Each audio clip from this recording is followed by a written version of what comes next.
হরে কৃষ্ণ, রাধে রাধে।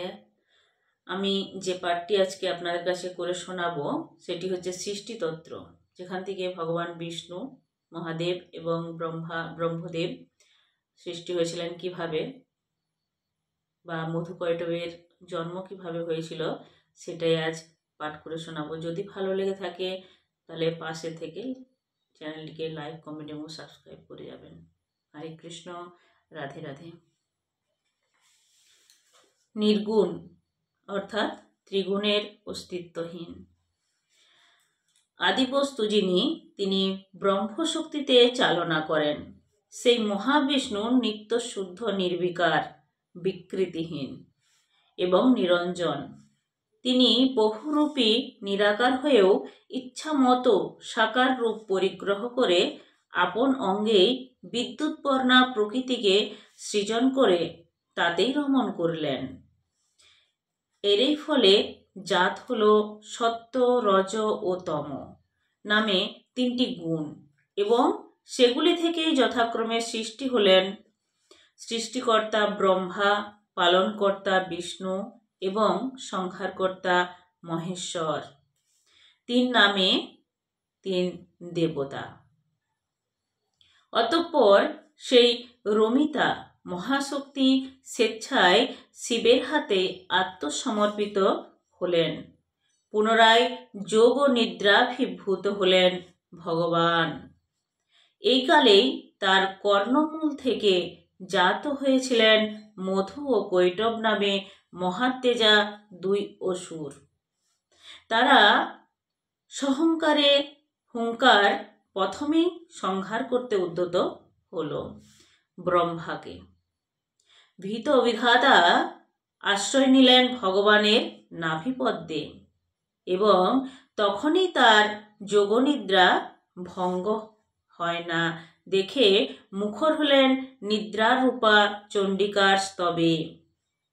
তুষ্ঠা দেবী মহাবিষ্ণুর চেতনা সম্পাদিত করলেন। তিনি ব্রহ্মাকে আশ্বস্ত করে মধুকৈটবের সাথে প্রবৃত্ত হলেন মহারণে। তখনও পৃথিবীতে মৃত্তিকার সৃষ্টি হয়নি, তাই জলের ওপরেই দীর্ঘকাল ব্যাপী যুদ্ধ করেও তাদের পরাজিত করতে অপারগ হয়ে চিন্তামগ্ন হলেন পরমাত্মা। তিনি আর বৃথা কালক্ষয় করতে চাইলেন না। সুতরাং অচিরেই আপন সত্তাকে ত্রিধারা বিভক্ত করে দুই অংশে দুই দৈত্যের শরীরে প্রবিষ্ট হয়ে মায়ার দ্বারা তাদের মুগ্ধ করে ফেললেন তিনি। সহসা কি হলো কে জানে, দুই দৈত্যের সমন্বয়ের বলে উঠল, হে মহাবিষ্ণু, আমরা বুঝতে পারছি তোমার জ্যোতির্ময় বিক্রম ব্যর্থ হয়েছে। তুমি অবশ্যই হতোদ্যম হয়েছ, কিন্তু আমরা তোমার প্রতি অপ্রসন্ন নই। তুমি আমাদের কাছে ইচ্ছামতো বর প্রার্থনা করে নাও। আপনাঙ্গজাত দুঃখ সৃষ্টির ধ্বংসের জন্য এমনই সুযোগের সন্ধানে ছিলেন ভগবান। সঙ্গে সঙ্গে বলে উঠলেন তিনি, তোমাদের কৃপা আমি করিনু বরণ। আমারও হস্তেতে লহ আপন মরণ। মধুকৈটব চিন্তান্বিত হলেন, কিন্তু পশ্চাৎপদ হল না। তার কৌশলাশ্রমের বলল, বেশ তাই হোক, কিন্তু জলের চিত্তহীন স্থান ব্যতি রেখে তুমি আমাদের বধ করতে পারবে না। তথাস্তু বলে তখনই দুই দৈত্যকে জড়িয়ে ধরে মহাশূন্যের উড্ডীন হলেন তিনি। তারপর সেখানে অস্থির হয়ে আপন দুই উরুর ওপরে শুইয়ে চক্র দ্বারা তাদের দেহ থেকে মস্তক বিচ্ছিন্ন করে দিলেন তিনি।